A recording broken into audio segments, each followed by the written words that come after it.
Nibyo reka mbasuze kandi bifurize kugubwa neza mbone kubaha ikaze kuri tariki ya 15 z'ukwezi kwa mbere umwaka w'ibihumbi 2026 rero aho twongeye kugaruka muri studio cyangwa se tugarutse imbere y'izi mikoro za Region Info kugira ngo turebe kabisa uko biba byifashe nyuma yuko ku munsi w'ejo tariki 14 ubwo byari ku munsi wa gatatu rwose bitari byoroheye abagize itsinda ry'umutwe wa 23 bivuga ko bamwe mu bayobozi batabashije mu by'ukuri uyu munsi w'ejo kurenza nyuma yuko igisirikare cya leta ya Kongo gikoranye ubuhanga budasanzwe ubuhanga buhanitse ibitero byasize mu by'ukuri bahanuye bimwe mu bice byari birimo izinyeshyamba ndetse bivuga ko bamwe bakomeretse abandi bahava ari intere abandi basiga ubuzima ndaje nkubwire imibare nyayo yuko bimeze ndetse kandi none nyuma yuko ibi byabaye biravuga ko abitwa mu 23 bahise barasa ibitero aho bita imakobola hasanzwe hari ibirindiro bya FARDC ndetse n'abaturage bivuga ko rero ibi bitero by'inyeshyamba z'umutwe wa 23 byakozwe mu rwego rwo kwihorera mu by'ukuri bigambiriwe byagize ingaruka zikomeye cyane ku baturage kuko bivuga ko byaba byarasiwe ahatuwe n'abaturage. M23 yari yiteze intsinzi kuri Uvira ariko kuri ubu ngubu bishoboka ko ishaka kuba yiteze icyunamo cyangwa se mu by'ukuri inkuru z'agahinda ziza kuva muri aya mazu yasenwe yararimo izinyeshyamba. Niba igisirikare cya leta ya Kongo FARDC cyangwa se ubutegetsi bwa Kinshasa bwemeye noneho kujya butanga inyubako nk'izi ngizi zihenze kuko amakuru mfite nuko ngo harashwe hari hoteli bivuze ngo noneho imikino ishobora kuba yarangiye bitakiri imikino y'amahirwe ahubwo byahindutse urugamba ndetse n'intambara yeruye. Muri hehe mukande subscribe kuri Region Info dutarame twanzike twimatatura tudondosha ubwo iyo mvuze ngo gutarama ntago ntabapfira gushira ndabizi nta nubwo nta nagahora gahanze n'ibyiza birahari ntago tugomba guhora mu bibi gusa niyo mpamvu mba nongeho n'icyo twanzika twimatatura tudondosha tureba mu by'ukuri uko byifashe niyo mpamvu kandi babwira nti munyarukire kuri Barore TV abantu mutarakanda subscribe kuri Barore TV D munyarukireho niba uri umukunzi w'amakuru ibiganiro ndetse ukaba ukunda Bosco by'umwihariko unyarukire nanone kandi subscribe turaba turi kumwe 5 kwa 5 umunsi wose tureba uko bira byifashe kuri Barore TV. Reka twigarukira no kuri Region Info muri aya masa cyangwa se maginga yangaya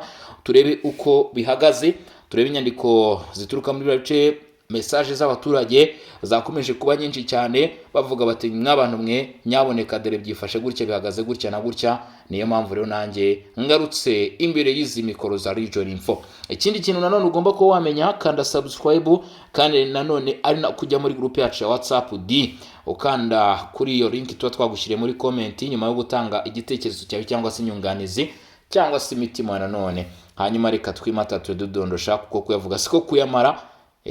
Repubulika Iharanira Demokarasi ya Kongo yashinje u Rwanda kutubahiriza amategeko y'intambara ndetse no kugaba ibitero ku basivile. Kubera iki Repubulika Iharanira Demokarasi ya Kongo ivuze gutya? Ku rundi ruhande Uvira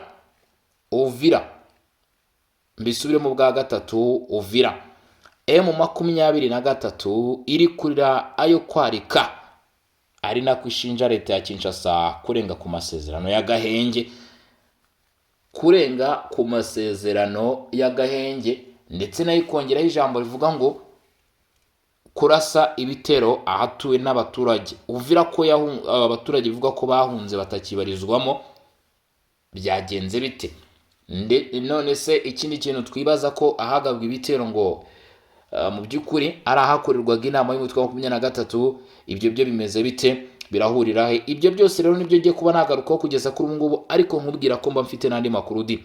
Guverinoma ya Repubulika Iharanira Demokarasi ya Kongo aricyo twari tugiye guheraho iravuga ko u Rwanda rukomeje kutubahiriza amategeko mpuzamahanga mu mugambi warwo wo kwigarurira ubutaka bwa Kongo ndetse no gusara umutungo kamere w'icyo gihugu. Ibi byatangajwe mu gihe umutekano mu burasirazuba bwa Repubulika Demokarasi ya Kongo ukomeje kuzamba. Guverinoma ya Repubulika Demokarasi ya Kongo iravuga ko ibitero byagabwe ahagana ku isaha y'isa moya n'igice mu masaha nimugoroba ku munsi w'ejo kuwa gatatu tariki 14 bigabwe n'uruhande rw'inyeshyamba ngo abari babiri inyuma ari ingabo z'u Rwanda. Ariko kandi nanone guverinoma ya Repubulika Demokarasi ya Kongo ivuga ko ngo ibi bitero byagabwe nyuma yuko bari bamaze kugaba ibitero ahari hari izinyeshyamba ndetse ngo ibi bikaba byakozwe mu rwego rwo kwihora ariko ngo bikaba byakozwe ku basivile nkuko amakuru atangwa n'inzego z'Kinshasa abivuga. Mu by'ukuri kuri wa 15 Mutarama ahagana ku isaha saa 8 z'amanywa. Ingabo za leta ya Repubulika ya Demokarasi ya Kongo nibwo bafashe icyemezo nyuma yo gukusanya amakuru akomeye cyane, bagaba ibitero ahari hari kubera inama ikomeye cyane mu 2023 ndetse ari no kubera ibikorwa bya gisirikare. Ngo iki gitero cyari kigamije ineza mu mujyi wa Uvira ndetse kandi cyari kigamije mu by'ukuri guhagarika ibikorwa by'abayobozi ba gisirikare mu 2023 gufatwa nk'ushyigikiwe n'u Rwanda. Izo nzego zivuga ko icyo gikorwa cyakozwe hubahirijwe amategeko agenga intambara ndetse n'uburinzi bw'abasivile.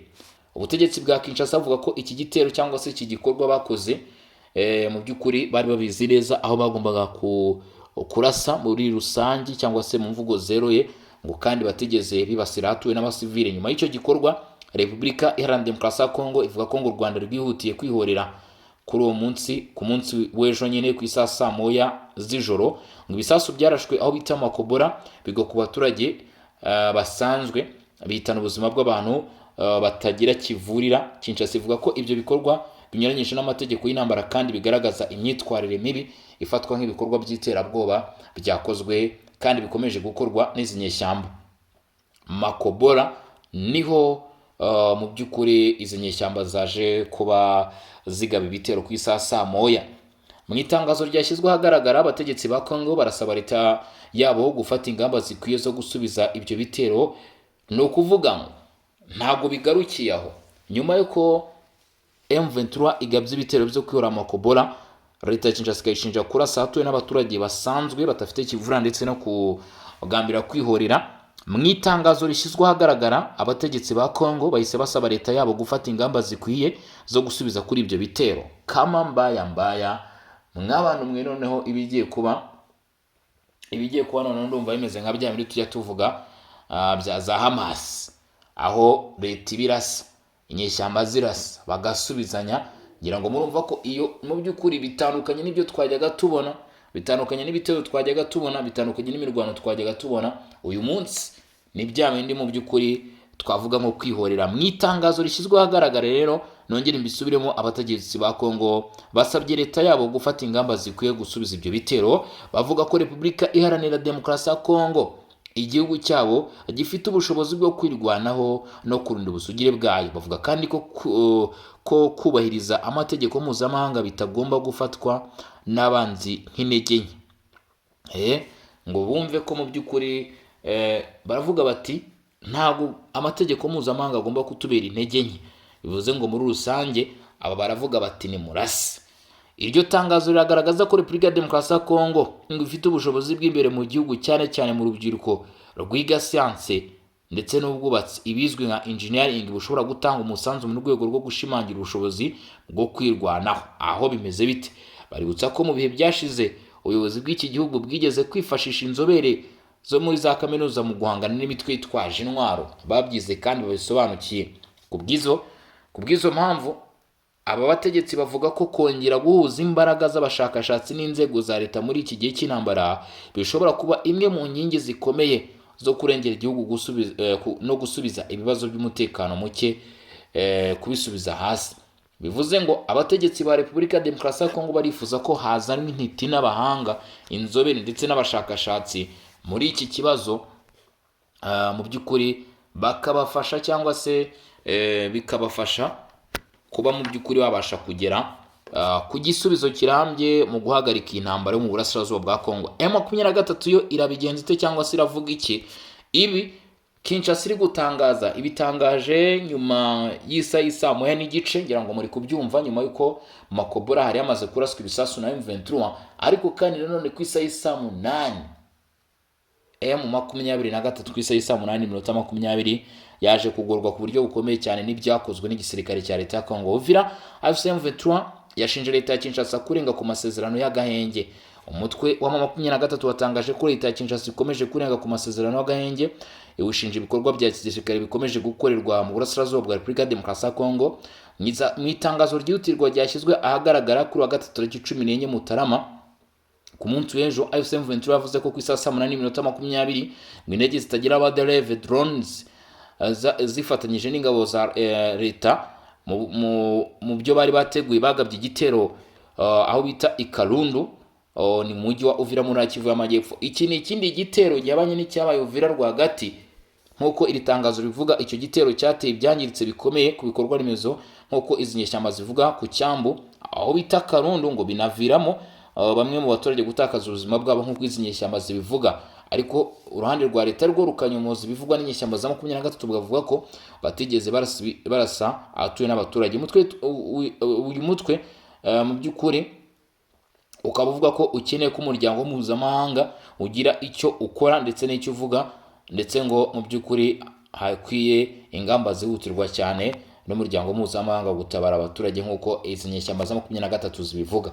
Ngira ngo murimo murumva uko impande zombi, yaba uruhande rw'inyeshyamba z'umutwe wa 23 kabisa, yaba n'uruhande rwa leta ya Kinshasa ku byo bamaze gusobanura ku byabaye ahera ku munsi w'ejo guhera mu masaha y'igicamunsi. Ngira ngo murimo muragenda mubyumva. Ndagira ngo rero muze gutanga ibitekerezo, kuko biragaragara ko noneho mu by'ukuri urugamba rwaje guhindura ishusho ndetse n'isura. Umuvugizi wa guverinoma ya Repubulika ya Demokarasi ya Kongo Patrick Muyaya mu by'ukuri yavuze ko FDLR na 23 bibaho gusa kubera ubushake bw'u Rwanda. Ngira ngo murimo murumva icyo kintu. Ibi ni byatangajwe n'uwo bita Patrick Muyaya, aravuga ati FDLR mubona, M23 mubona, ati birabaho kubw'ubushake n'ingufu z'u Rwanda. Ese koko nibyo? Ndagira ngo nanone munyarukire muri comment mutubwire nanone kuri iyo ngingo yavuzwe na Patrick Muyaya uko mubyumva. Kuko uyu munsi ndashaka ko ibitekerezo byanyu, comment zirafunguye, biza kuba iby'ingenzi, kandi mu by'ukuri tuza kuba turi kumwe cyane rwose hano muri aya makuru. Mu bigaragara rero amakuru avuga ko bita Katongo ku munsi w'ejo bitigeze bigendekera neza inyeshyamba zo mu mutwe wa 23 nyuma y'uko drone z'igisirikare cya leta ya Kongo zibashije gukora akazi rwose bivuga ko katoroshye cyane hano muri ibi bice mw'abantu mwe. Ibi ni iby'urugamba turimo turumva, ni intambara ikomeye cyane ikomeje kwimura abantu, nyuma y'uko noneho Kinshasa iri kuvuga ati nimpanguhe, ati kandi ntabwo turi buze kureberera. M23 yahise yihorera. Kinshasa nayo iti nimpanguhe, haraza guca uwambaye mw'abantu mwe. Mbivuganga kuri izi mikoro, ibi bintu nibiza gukomeza kugenda gutya, ndakeka ko iyi ntambara noneho mu by'ukuri iraba mu by'ukuri yamaze kuba intambara ikomeye cyane. Ariko nubwo mwumva bimeze gutyo kuri front line,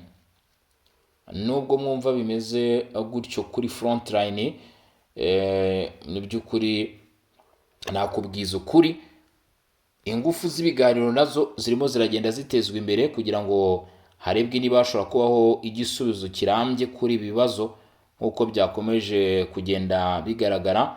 Bamwita Felix Tshisekedi Tshilombo. Ibi nibyo biganiro mu bijyanye na diplomasi. Uyu munsi icyitwa Doha, ibiganiro bya Doha byaracecetse. Ibyo ubimenye rwose. Impamvu wenda abantu bashaka kubaza ati se ko turi kumva abantu bavuga Rwanda, ibiganiro by'imbere mu gihugu bimeze gute? Kuko iby'imbere mu gihugu nabyo ntabwo biri guhabwa amahirwe, nta nubwo biri kuvugwa cyane nk'uko ibi bya Rwanda kwa Joao Lourenco arimo, ntabwo biri kuvugwa nk'ibyo. Doha byaracecetse nabyo navuga ko byakubise igihwereye, naho nabitandukanyiriza n'ibi bya Nairobi, nuko mu by'ukuri ari ikibazo cy'igihe kidari guhura. Ariko ngira ngo murabona ko ibiganiro twari twiteze, cyangwa se uko twari tubyiteze Doha ntabwo ariko bikimeze. Sasa rero mu by'ukuri murabizi ko hano muri Repubulika ya Demokarasi ya Kongo ikintu kimwe gihagarara haza ikindi cyamaze kuhagera rwose. Niko bimeze i Rwanda.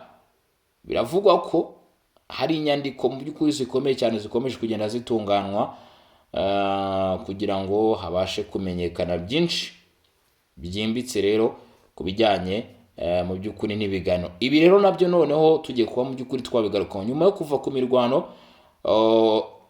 akomeje kugenda habaho guhanahana umuriro.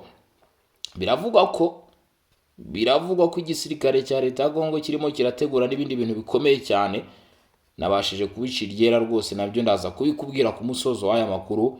Ube hafi mw'abantu mwe. Reka tubanze tugaruke kuri bijyanye mu by'ukuri na Rwanda, ngira ngo murabizi ko nabyo biba byihutirwa cyane.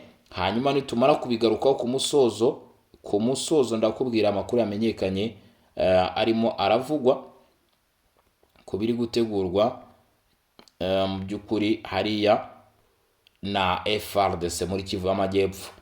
Uyu munsi kandi biravuga ko bishobora kuba mu by'ukuri byaba. Amakuru avuga ko rero kuva mu ntangiriro z'umwaka wa 2026 Angola yongeye gutangiza igikorwa gikomeye cya diplomasi mu mpande zose kigamije gukemura ikibazo cy'umutekano muke mu burasirazuba bwa Repubulika ya Demokarasi ya Congo.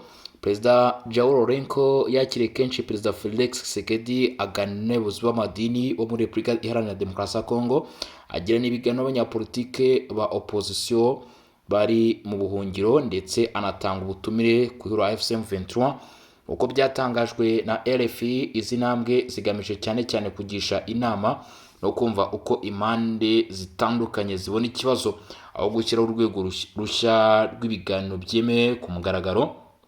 Bigaragaza kandi ko Kigali itari muri izo nama z'ibanze, ndetse n'abayobozi b'u Rwanda ubwabo ngo bakibutsa ko inzira zisanzweho iza Washington n'iza Doha arizo zigomba kugenerwaho igihe zitarateshwa agaciro ku mugaragaro. Ni muri urwo rwego inama yo ku rwego rwo hejuru iteganyijwe kubera i Rome ku itariki 17 Mutarama igaragara nk'igihe cy'ingenzi cyo gusobanura no guhuza ibintu. Iteganyijwe kwibanda ku guhuza inzira zitandukanye zirimo Doha ndetse na Washington, hibandwa ku bibazo bya politike, umutekano w'akarere, uburyo bwo kugabanya amakimbirane, ububasha bw'ubutabazi ndetse n'iterambere ry'ubukungu buhuriweho. Iyi nama igamije gutuma abafatanyabikorwa bireba Leta Zunze Ubumwe za Amerika, Qatar, Angola, inzego zigenzura ishyirwa mu bikorwa n'abandi bafatanyabikorwa bo mu karere basuzuma aho ishyirwa mu bikorwa ry'imyanzuro rigeze, bamenye inzitizi zihari kandi cyane cyane bahuze neza ibikorwa bitandukanye kugira ngo hirindwe kwivanga kw'inzira ndetse no guhindagurika kw'ingamba. Kubona izi gahunda nk'igitutu kigaragara gishyirwa kuri Kinshasa ngo yemere ibiganiro byihuse by'imbere mu gihugu ndetse no gusesengura ibintu mu buryo bubogamye. Kugeza ubu ni diplomasi yo gutega amatwi, si itegeko rya politike nk'uko bivugwa. Inkuru yacuzwe igamije gushyiraho igisubizo cyateguwe mbere. Mu byumweru bishize ngo hari inkuru icengera bucece mu banyapolitike no mu bitangazamakuru bimwe igaragaza ubutegetsi bwa Congo nk'ubwigunze kandi bwacitse intege, busabwa kwemera ibiganiro bikiza byose, ariko mu by'ukuri bigasa n'uburyo bwo gushyira igihugu mu maboko y'abandi mu ibanga. Iyi nkuru si nshya kandi si impanuka, ni uburyo busanzwe bwo guhungabanya igihugu, kurema ishusho ihangana ry'ibintu kugira ngo hishyurwe igisubizo cyateguwe mbere.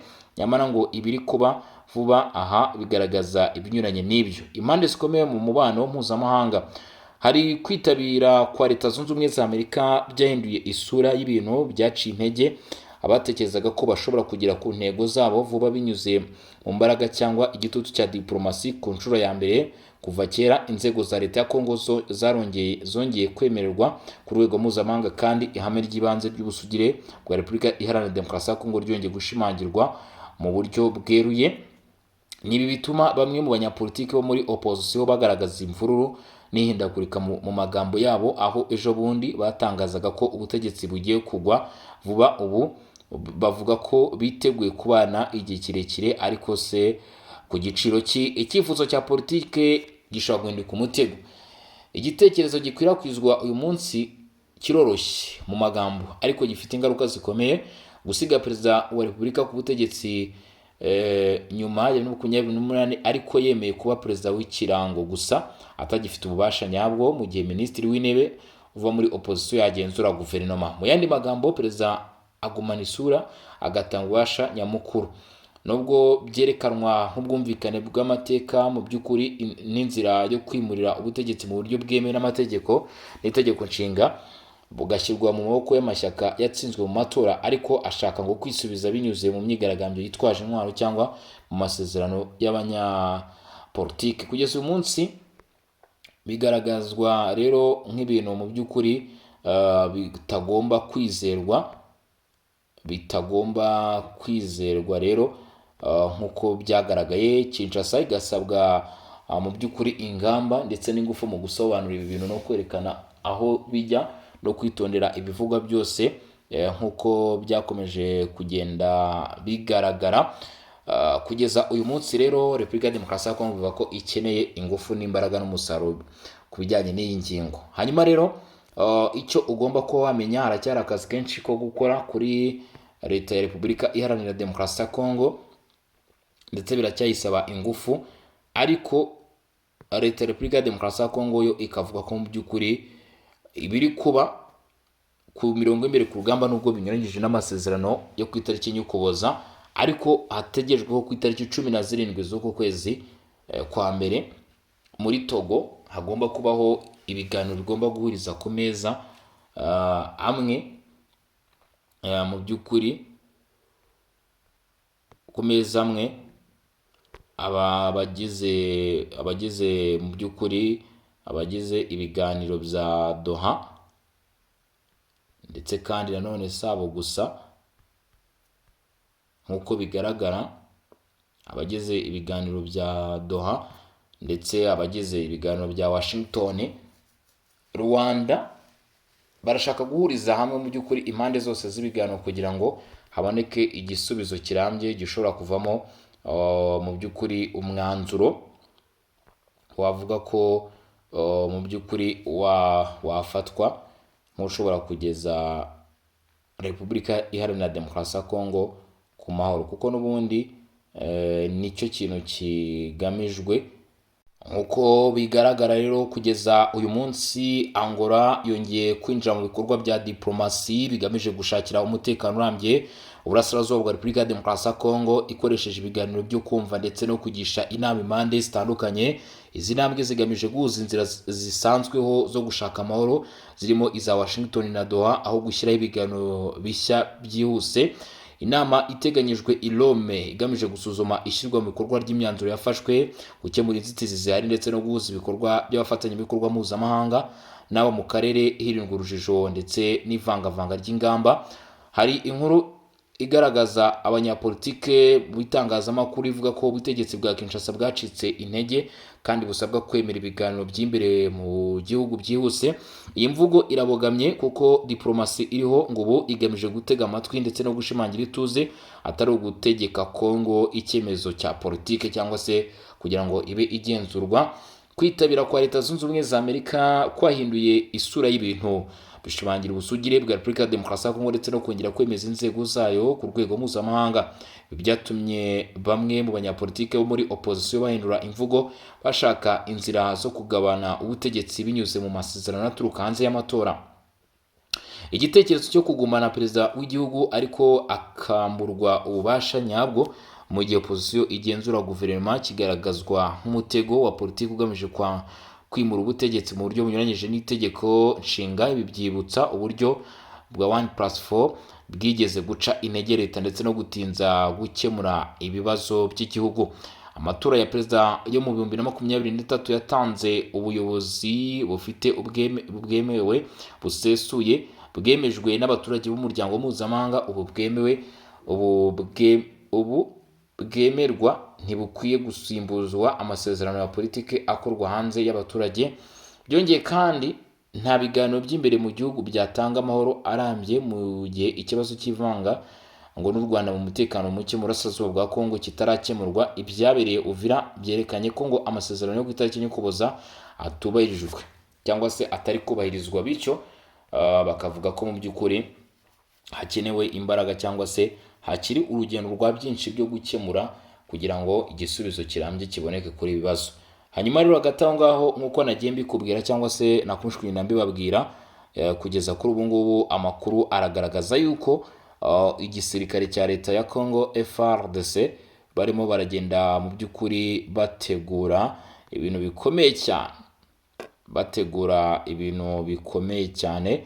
Kugeza kuri ubu ngubu amakuru yakomeje kugenda atugeraho avuga ko mu myanya imwe n'imwe yo muri Kivu y'Amajyepfo igisirikare cya leta ya Congo FARDC cyiteguye gutanga igisubizo cyangwa se biteguye gusubiza ku bitero bikomeje kugenda biba mu duce tugiye dutandukanye, ndetse kandi bikaba bivuga ko ngo hari aho bategereje kuza guhagarika mu by'ukuri imirwano cyangwa se ibitero biri gutegurwa na 23. Ni ukuvuga ngo M23 muri make izi nyeshyamba nazo ntabwo zicaye, ubu barimo barategura mu by'ukuri uko baza kugaba ibitero. Hanyuma rero amakuru yahishuwe na Wazalendo aravuga ko ngo FARDC nabo bateguye uburyo bwo gusubiza kuri ibitero ndetse no kwihagarika, kandi ngo mu byo babashije kubona babonye ko mu by'ukuri hitabajwe imbaraga z'umurengera cyangwa se imbaraga zikomeye cyane akabisa rwose zigomba kwifashishwa mu guhagarika ibyo bitero. Ngira ngo rero turaza gukomeza kugenda tubisuzuma uyu munsi wose turebe uko bihagaze ndetse n'uko bimeze. Mumfashe rero mu by'ukuri duhagarikiranga cyangwa se dusubikiranga tuze gusukura amasaha ari imbere nyuma yuko ari amaze kumenyekana andi makuru menshi cyane. Hejuru y'ibyo ngibyo rero kanda subscribe cyangwa se sabone ku batarabikora, like, share ibitekerezo cyangwa se inyunganizi muri comment. Ubundi rero reka mbabwire ni ciao ciao, hasta la vista.